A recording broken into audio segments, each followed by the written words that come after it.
Makalipas ang 2 taon, Anton's POV.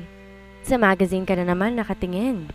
Nakangising bungad ni Aldrin matapos itong makita si Anton na madilim nakatitig sa hawak na magazine. Umayos siya sa kanyang swivel chair at masamang tiningnan ng kapatid. Nakangising aso lang si Aldrin habang papalapit. Gusto niya tuloy itong batukan ngunit wala siya sa mood na makalapit ay dumungaw to sa magazine.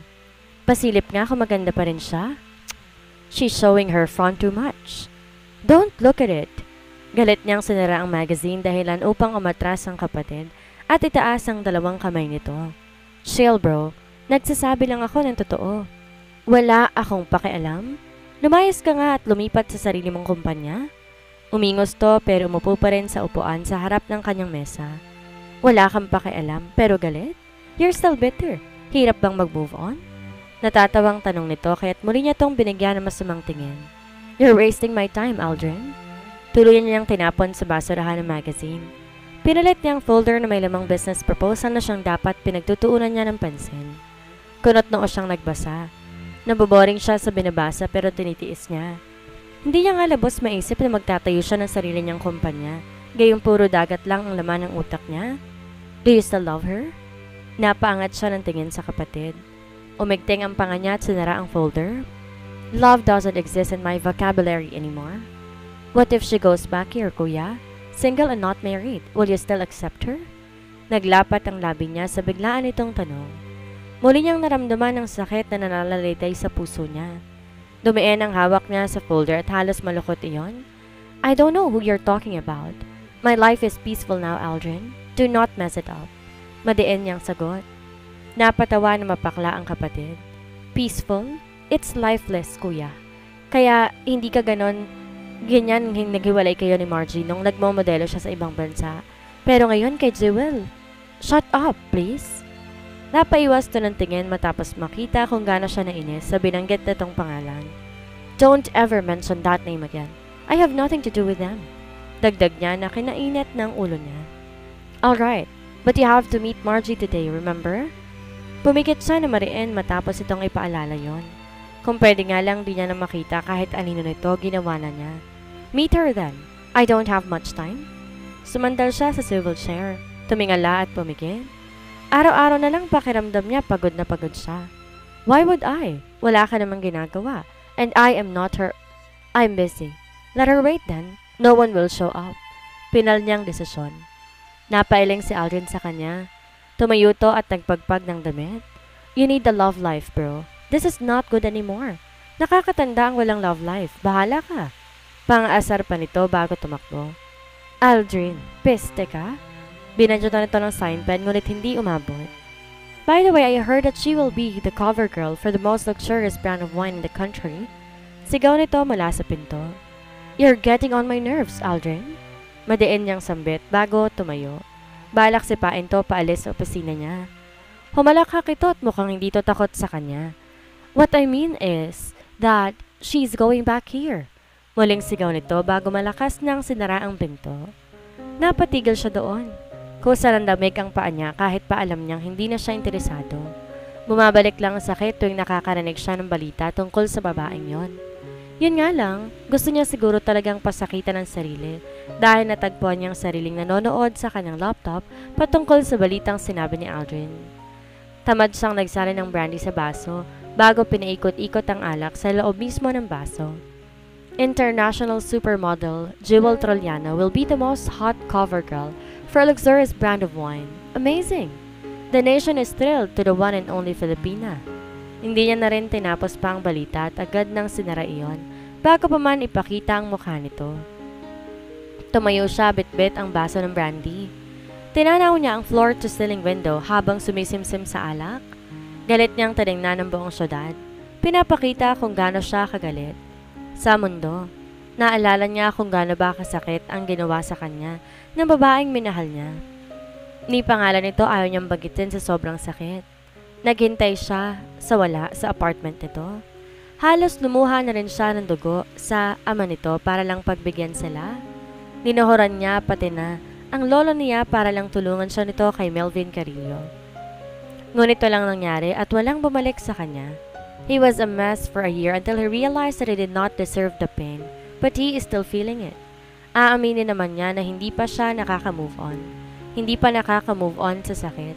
Pero ang pagmamahal niya para dito, there is nothing left but pure hatred. And all he wants now is revenge. Hindi pwedeng masaya to habang siya nagdudusa pa rin. The old Anton is gone. He will never be soft towards her. Muntik niya nang ihagis ang baso sa sahig matapos magbalik tanaw. Kung di lang tumunog ang cellphone niya, baka puro sira na naman muli ang opisina niya at puro basag kagaya kahapon. Sa tuwing naisip niya kasing nakaraan, nagigising din ang galit niya. Inisang lagok niya ang alak bago kinuha ang cellphone sa kanyang mesa. Agad niyang sinagot yon matapos makita ang Kuya Andre niyang tumatawag. What? Walang emosyon niyang sagot sa tawag. Hindi siya galit. Di lang niya magawang maging masaya. I have a bad news. Mabigat nitong sambit. Kinunot niyang noo at di sumagot.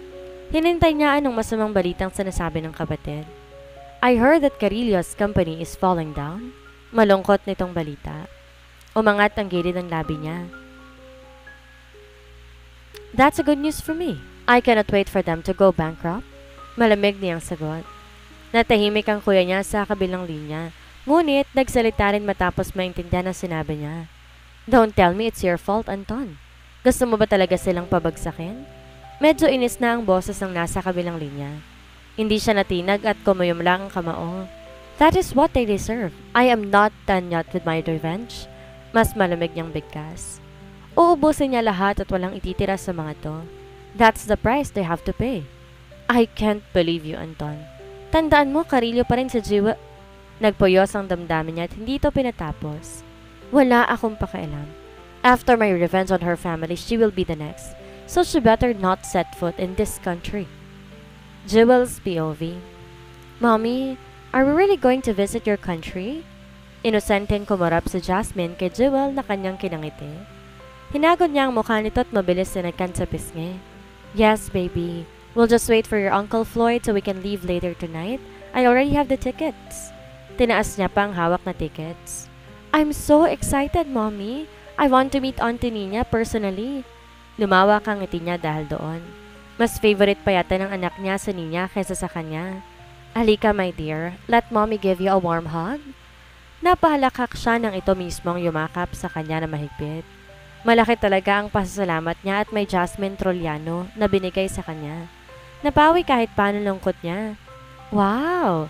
My future family looks so pretty to look at. Sabay silang napalingon ni Jasmine sa pinto. Napangiti siya matapos makita ron si Floyd na ngiti-ngiti. Uncle, you're late! Sermon dito ni Jasmine. Napakamot si Floyd sa noon niya at kunwaring nagpapaawa. I'm so sorry, sweetie. I have to make sure that once we go there, we will still be back here soon. Makahulog ang bigkas nito. Bahagyang napawi ang ngiti niya pero pinilit niyang ibalik yon. Alam niya ang tinutukoy nito. Kilala siya nito at alam na alam ang buong kwento niya. Ito ang naging sandalan niya sa loob ng 2 taon sa ibang bansa. Nasanay na siyang kasama at kakampi kaya nang alokin siya nito ng kasal, hindi siya tumanggi. We will go back here as a whole family. Pangako niya dito. Agad tong napangiti. Dinipa ang mga kamay kahit sabay sila ni Jasmine lumapit dito at yumakap. I am feeling so in love. My queen and princess loves me dearly. Litanya ng lalaki bago sila binigyan ng hagkan sa pisngi. Nanahimik siya at mas niyakap to na mahigpit. Wala naman siyang balak balikan pang nakaraan niya. Tapos na siya noon. May bagong buhay na siya. Shall we go now? Malambing niyang tanong kay Floyd. Bumaba ang kamay nito sa bewang niya habang siya hinawakan naman sa kamay si Jasmine. I guess so. Fufu is already there, right? Fufu will wait for us there and protect us from the media. Ngumuso siya dahil siguradong maraming media ang nag-aabang sa kanya. Inesikaso na nga lahat ni Fufu ang activities niya roon. Pagdating nga nila doon, may meeting agad siya kaya't walang po pwedeng masayang na oras. Inayos lang nila ni Floyd ang mga gamit sa sasakyan. Maaga sila nagtungo sa airport para sa biyahe nila. At kinagabihan nga'y lumipad na ng eroplano nila. Mommy, I'm sleepy. Humikab pa si Jasmine. Nakatitig to sa kanya at tila ba humihingi ng permiso para matulog. Ngumiti siya matapos makita ang baby blue eyes nito. Hinagka niya to sa noo bago hinilig ang mukha nito sa balikat niya. Sleep, baby. I will wake you up once we get there. Bulong niya rito. She's growing really fast. Tukoy ni Floyd kay Jasmine. Yeah, but she will always be my baby. Mahinang tumawa ang fiancé niya. Everyone thought that I'm her father because of her baby blue eyes. Napangisi si Jewel doon at napatitig din sa asul na mga mata nito. Bagay na bagay dito ang mga mata nito, pati na rin ang blonde na buhok. Well, you kind of look alike. Kumibit balikat siya at tumirig naman sa balikat nito. I can now see what our baby would look like. Bulong nito bago pagsalikupin ang mga kamay nila. Ngiti lamang ang sinagot niya rito. Pinikit niya ang mga mata hanggang sa makatulog. Pagising niya nasa Pinas na sila. Binubuhat na ni Floyd si Jasmine sa likod nito. Mommy, I'm still sleepy. Reklamo ng anak. Go on, baby, sleep. Your Uncle Floyd is carrying you. Tumungutot mas niyakap si Floyd sa likod. Siya naman siluot ng itim niyang salamin at umangkla sa braso ng kanyang fiancé. Naghintay pa sila sandali bago lumabas. Yun nga lang flash na maraming kamera ang bumungad sa kanila pero natanaw na niya si Fufu na sumanya sa kanya. Miss Jewel, welcome back to the Philippines. Are you going to stay here for good? Miss Jewel, do you have plans to get married to your boyfriend?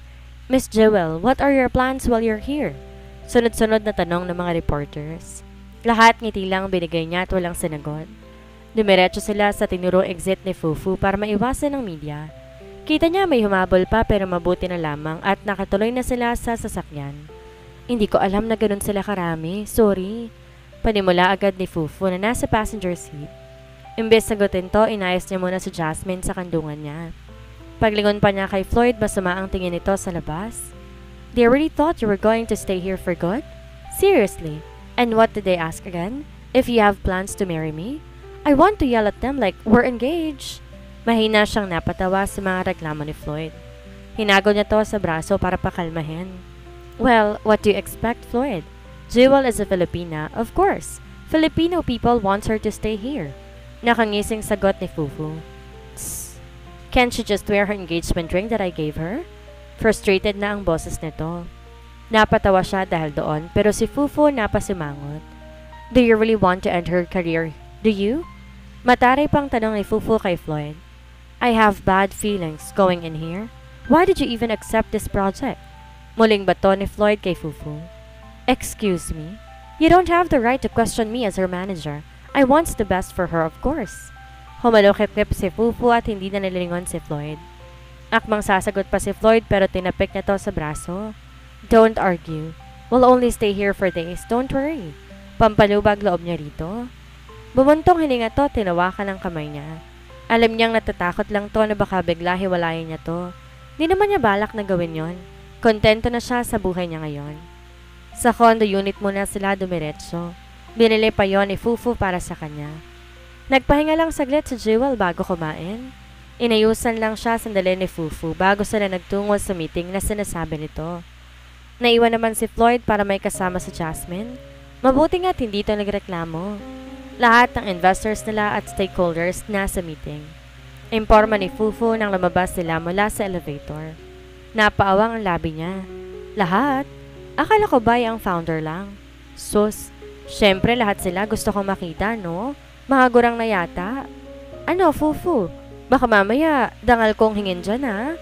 Inirapan siya nito pero kumapit din naman sa braso niya. Lo, kala mo naman birihin pa. Huwag kang mag-alala, mamaya, solo mo na si Floyd. Mas lalo siyang napanganga dahil doon. Hindi kami umaabot sa ganyan. Nag-init bigla ang pisngi niya nang dito makapaniwala na sumulyap sa kanya. Totoo naman ang inamin niya. Make out lang ang ginagawa nila at hindi home run. Akmang magkokomento pa ito pero bumukas na ang pinto ng conference room. Natahimik ang paligid at halos lahat ng mata napunta sa kanila. Hello, ladies and gentlemen. Masiglang bati ni Fufu. Di siya nito pupunta sa loob. Sinuyod niyang tingin lahat ng nandoon. May mga ginang at matatandang lalaki pero meron din kasing edad niya. Lumipad ang tingin niya sa pinakagitna dahilan upang mapatigil siya sa paglalakad. Girl, yun nasa gitna ang founder ng kumpanya. At wine ha? Pasimpleng bulong ni Fufu. Nandamig siya at napaawang ang labi. Tila gusto na niyang bumalik na lang sa abroad matapos masalubong ang matalim na titig ni Anton Montero sa kanya. Hindi siya makakilos. Hindi alam kung uupo na ba o tatakbo na palabas. Nanunuot sa balat niya ang malalim na titig ni Anton. Ayaw niya tong pulahin, ngunit pansin niya ang malaking pagbabago nito. Bukod sa tila parang may maitim na aurang nakapalibot dito, mas lalo pa tong bumata kumpara sa edad nito. Jewel, come here. Bulong ni Fufu sa kanya. Doon pa lang siya kumarap at nag-iwas ang tingin. Nakahanda na palang isang upuan para sa kanya. Mabuti naman at malayo yon kay Anton. Yun nga lang ramdam niya ang titig nito sa kanya. It's nice meeting you, Miss Jewel. Ani na isang matanda na agad tumayo at naglahad ng kamay sa kanya. Pinilit niyang umiti at makipag-handshake. Susunod din sana ang iba ngunit nag-ingay ang upuan ni Anton. Pagsulyap niya nakatayo na ito at ang tingin niya ay lalapit sa kanya. Dumagundong sa kaba ang puso niya at wala sa loob. Napakapit siya kay Fufu. Can we turn this project down? Bulong niya sa manager. Ha? Of course not. Pirmado na to. Breach of contract kung hindi mo itutuloy. Mariing balik na bulong nito. Na-stress siya bigla sa sinagot nito. Kung bakit ba kasi si Anton pa ang founder? It's nice meeting you again, Miss Troliano. Madiin na pagbati na Anton sa kanya. Napangat siya ng tingin sa kanyang gilid. Kita niyang nakalahad na malaking kamay. Kita niya kung gaano katipuno iyon base sa iilang ugat na nakikita niya. Nasamnyo niya mabangong amoy nito. Mumigat ang paghinga niya at ayaw niyang tumingala. Kung di pa siya kinurot ni Fufu sa tagiliran, hindi siya sasagot. Nice meeting you as well, Mr. Montero. Napipilitan niyang bigkas. Nanginginig ang kamay niya na akmang tanggapin ang shake hands nito, kaya lang biglang binaba ni Anton ang kamay. Naiwan sa ere ang palad niya. Nanlaki ang tenga niya matapos marinig ang ilang bulungan. Kaagad na niyang binaba ang kanyang kamay at kiniyom niya yon. Di niya matanggap na napahiya siya. It seems like you are my stalker, Miss Troliano. Sarkasikong banggit nito na kinakunot ng noon niya. I haven't yet introduced myself, and you already know who I am? Sounds interesting. Napaiwas siya ng tingin. Pumirmi ang labi niya sa inis, lalo pat sumang-ayon ng mga naroon kay Anton. Oh well, I told her earlier. Of course, we do research about clients as well. Pagsalo ni Fufu. Really? She pretty much knew that it was not. Na tinanggap niya pa rin ang proyekto? I wonder why? Dudang tanong ni Anton. Nahigit niya ang hininga at kung pwede lang sumigaw, ginawa na niya. Anyway, let's talk about the project. Biglang liko ni Anton sa usapan. Doon na na-focus ang atensyon ng mga naroon habang siya'y gusto na lang tapusin yon at umalis. Di niya alam kung sinadya ni Fufung kunin ang project kahit alam nito na si Anton ang founder. Mamaya niya to igigisa ng tanong. Sa ngayon gusto niyang lumanghap ng hangin malayo kay Anton. I'm wondering if we should get a male lead. Ani Anton na nilaro ang ballpen sa kamay nito. Nagbulungan ang mga naroon. Wala siyang pakialam dahil sanay naman siyang iba-iba ang lalaking nakakasama pagdating sa harap ng kamera. Hindi rin naman seloso si Floyd. Kay Anton lang ito nagsiselos. Napapikit siya matapos maisip yon. Paano niya pala sasabihin dito na si Anton ang founder ng brand? OMG! Mahinang mura niya na dapat ay sa isip lamang, ngunit naibulalas niya. Nalahimik bigla ang mga nasa paligid. Pagmulat niya ng mata, nakatitig na ang lahat sa kanya. Bakit ka nagmura? Naiinis na bulong pa ni Fufu sa kilid niya. Clueless pa siya ngunit nasa lubong niya ang iritadong tingin ni Anton. Are you complaining that you will be having a maid lead? Inis nitong tanong. What? Of course not. Sanay akong maraming lalaking katrabaho. Depensa niya pero mukhang mas kinagalit ni Anton iyon. Kitang-kita niya ang pag-igting ng panga nito at pamumuti ng kamay nitong nakahawak sa ballpen at tila ba mahigpit ang hawak. Kung walang humalakak ay baka lumala ang tensyon sa pagitan nila. I think wag na tayong kumuha ng male lead. Baka magselos ang boyfriend ni Miss Jewel. Ani na isang ginang na mahina pang tumawa. Oh, akala ko, hindi totoong may boyfriend ka. How did he let you work in this kind of field? Ang isa pang ginang na nakatitig na sa kanya. Napangiti siya bigla matapos maalala si Floyd. He's open-minded and very supportive of me. He's not the jealous type. He let me do what I wanted. Always. Proud niyang sagot. Napangiti tuloy sa kanya ang mga ginang naroon. You do really look in love, my dear. Ani muli ng isa. Mahina siyang napatawa ngunit naputol yon matapos may bumagsak na ballpen sa harap niya.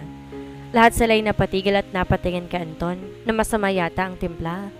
Are you sure you can do this project? It seems like you're very attached to your boyfriend. Pagdidiin ito. Nagtimpi siya para hindi tumatarayan at tumayo siya. Kinuha na ang bag niya. Talagang aalis na siya roon kung hindi lang siya pinigilan ni Fufu. Mr. Montero, Miss Jewel is very professional. She doesn't mix her love life with her work. Ani Fufu na tuluyan na siyang hinila pa upo. Good to hear that. I am just making sure that my money won't be wasted. Mabagal na bigkas ni Anton habang sa kanya pa rin ang tingin. Kumuyom ang kamao niya. Kung malapit lang to sa kanya, baka sinipa na niya eh. This will only last for a couple of days, right? Paninigurado ni Fufu. Couple of days? I thought you read the contract. Tumikwas pa ang kilay ni Anton at naalerto siya roon. Huwag mong sabihing magtatagal pa sila sa bansa. I am not sure if I read it right. Narilitong sagot ni Fufu. Kita niyang napangisi si Anton. Sumandal to sa upuan at seryosong tumitig sa kanya. Well, it can last for a month. Tomorrow is the start date and I will be there every single day to check if the model is doing her job. You know, I hate lazy employees and those who are not true to their words. Malamig nitong bigkas na ikinaawang ng labi niya. I bet I'll be seeing you tomorrow, Miss Trollano. Sa kabilang banda. How dare him? How dare him? Ilang beses na sigaw na Jewel sa loob ng sasakyan nang pauwi na sila. Gigil na gigil siya at inis na inis dahil kay Anton. Ang ganda ng reunion nyo, galit na galit agad? Tumatawang komento ni Fufu habang nagsiselfone. Binalingan niya to at sinamaan ng tingin. Isa kang sira? Alam mo na palang si Anton, tinanggap mo pa? Naiinis niyang singhal dito. Binaba ni Fufu ang cellphone at maarteng sumenyas ng pera. Girl, Montero yon. Malaking pera to at mas magandang exposure para sa'yo. I know what's best for you, Jewel. Trust me. Kumindat pa to ngunit umirap lamang siya. Paano niya na kung makakapagtrabaho ng maayos kung lagi nasa photoshoot si Anton? Baka lahat ng kilos ko mali para sa kanya. Reklamo niya. Humalaklak bigla si Fufu na kinakunot ng noon niya. And why would you be affected? Ikaw ang nang iwan, di ba? Natameme siya sa sinabi nito at tumarap na lang sa bintana. Sa hot nun, hindi ko yun papakawalan kung ako ikaw. Bakit mo naman kasi iniwan? Yan tuloy, sisirain ka na. Sinabayan pa ni Fufu ng maharot na hagik-hik iyon. Nagpantig ang tenga niya, tinaasan to ng kilay. Anong sisirain ang pinagsasabi nito? Ano? Linawin mo kayong sinasabi mo, Fufu. Hindi na ako babalik sa kama niya. OMG! Sisirain ang career mo, hindi ang Shut up, Fufu. Nagtakip siya ng tenga na muli nitong kinahalakhak. Puso kasi yun. Ang green-minded mo, Jewel. Kaugali talaga to ni Ninya. Napailing na lang siya at mabigat na huminga. Sasakit malamang ang pakiramdam niya kung araw-araw niya makikita si Anton. Hindi lang yun. Nangangamba rin siya sa magiging reaksyon ni Floyd. Pagdating nga sa kondo, ng lamig na ang tiyan niya. Pilit pa ang ngiting na isilubong niya kay Floyd. How is it? You're tired? Bulong na tanong nito matapos siyang yakapin sa bewang.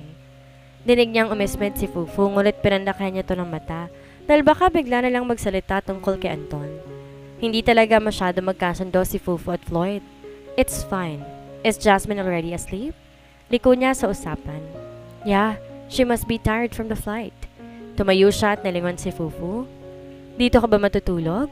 No dear, sa kabila ako. Wake up early tomorrow. The photoshoot is tomorrow already, remember? Paalala nito bago umalis. Tipid siyang kumaway dito. Pagkaalis nito, tinanggal niya ang yakap ni Floyd para sana makaligo man lamang siya. Hinayaan naman siya nito pero nang matapos siyang maligo, nakaupo na si Floyd sa gilid ng kama. Umupo siya sa harap ng vanity mirror at naglagay ng lotion sa braso. Sleep, Floyd. Don't wait for me. I still need to dry my hair. Imbes sumagot, lumapit to sa kanya. Humawak pa ito sa sandalan ng upuan. Nagkatinginan sila sa salamin. Can I go to your photoshoot tomorrow? I wanna watch. I will bring Jasmine with me. Maingat itong bulong. Napatigil siya at muling nanlamig. Madadouble attack siya kung papayag. Ayaw niya nga na makita nito si Anton. Lalong ayaw niyang makita ni Anton sa Jasmine. That can't be. I don't want him to see Jasmine. Marain niyang kontra. Tumayo siya at sinuklay na lang ang buhok niya gamit ang kamay. Pagsulyap niya kay Floyd, kunot ang noon nito. Why not? Jasmine always watch you during photoshoots. I'm abroad, Floyd, not here. They don't know about her. She's my daughter. And I don't want them to know about her. Umiling siya at tumiretso sa kama. Bahala na kahit basa pang buhok niya. What? That doesn't make sense to me. Jasmine won't ruin your career since she did not come from your womb. Technically, she is my daughter, Floyd. And I don't care if my career will be ruined. Period. End of discussion. Nainis niyang pagtatapos sa usapan. Kita niyang umigting ang panga nito at gumuhit ang inis sa mata. Di niya na pinansin yun. Maganda na rin nag-away na sila dahil hindi nga ito sumama kinabukasan sa photoshoot. Kahit papano nakahinga siya na maluwag. Ihahanap ko ng nanny si Jasmine habang nandito tayo. I don't think Floyd will gonna take good care of her. Biglang sambit ni Fufu habang papunta sila sa studio. Gusto niya sanang sabihin at tunay na anak din ang turing ni Floyd kay Jasmine, ngunit hindi na lang niya sinabi. Naalala niya kasi naging usapan nila kagabi. Kakahanap ka ba ngayon? Of course, ako pa. Ikaw, ready ka na bang makita ang isang Anton Montero? Inirapan niya to at di sumagot. Tuloy-tuloy siyang dumiretso sa studio. Nakita niya kaagad ang nakasetup na camera at itim na background. Good morning, Miss Jewel. I'm Maurice, and I will be your personal assistant while you're here in the Philippines. Sinalubong siya na nakangiting maliit na babae. Maliit din ang buhok nito. Bagay na bagay sa maliit nitong mukha. Ngumiti siya rito.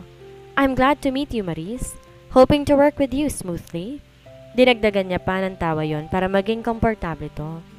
Natawa naman ang babae, tinuro pang cameraman. Masungit yan, parang ang amo, bulong nito. Bumilog ang bibig niya at nilingon ng cameraman na inaayos ang monitor sa gilid kung saan makikita ang mga shots. Di nga siya nito nilingon at sa itsura nito mukhang atong isnabero. Okay lang, sanay na ako sa mga katrabahong ganyan. Bulong niya pabalik. Sabay silang napahagikik. Niyakag pa siya nitong magtungo sa dressing room para makapagsimula na sila. Dinatnan niya ron ng isa pang maedad na babae at binabae na parehong abala. Akala mo papagalitan kung di gagalaw.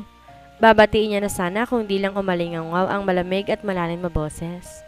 All of you, leave! Nawala ang ngiti niya. Lumipad agad ang tingin niya sa dulong upuan. Nakuyom niya ang kamay bago matapos makita roon si Anton na prenteng nakaupo. Diretsyon tingin sa kanya at nakuha pang tingnan ang relong pambisig. Sa labas na tayo, Maurice? Dinig niyang bulong ng isang babae. Napalingon siya sa mga to. Palabas na nga sila ng dressing room at tingin niya tama lang na lumabas din siya dahil ang utos ay lumabas silang lahat. Tumalikod din siya at sumunod sa mga to. Except you, Miss Troliano. Stay. Malamig muli nitong utos. Napatigil siya sa kinatatayuan at napairap habang kagat ang labi dahil sa inis. Ito na nga bang iniisip niyang mangyayari? Malamang napag-iinitan siya nito. Di siya lumingon pero dinig niya ang pagtayo nito at paglapit sa kanya. Why are you late? Didn't I make it clear from the meeting yesterday? Sa inis niya, hindi niya to pinatapos. I am not late, Mr. Montero. Really? Really? On my watch, you are 1 minute late. That will be deducted from your salary. Napanganga siya sa sinabi nito. What the? Baka naman advance lang ang relo mo. Sarkasiko niyang bigkas ng harapin to. Ngumisi si Anton at nagawa pa talaga siyang titigan. Yumuko at tinapat ang bibig sa tenga niya. Napaatras siya ngunit nasalo ng isang kamay nito ang bewang niya. Muntik na siyang mapasinghap sa naramdamang pamilyar na init ngayong malapit ito at hawak siya. Yes, advance nga ng 5 minutes ang relo. My company, my rules. Now if you hate it, you're free to leave. But I will make sure you come back to me. Magmamakaawa na tanggapin kang muli as my model. Madiin na pa nitong bulong.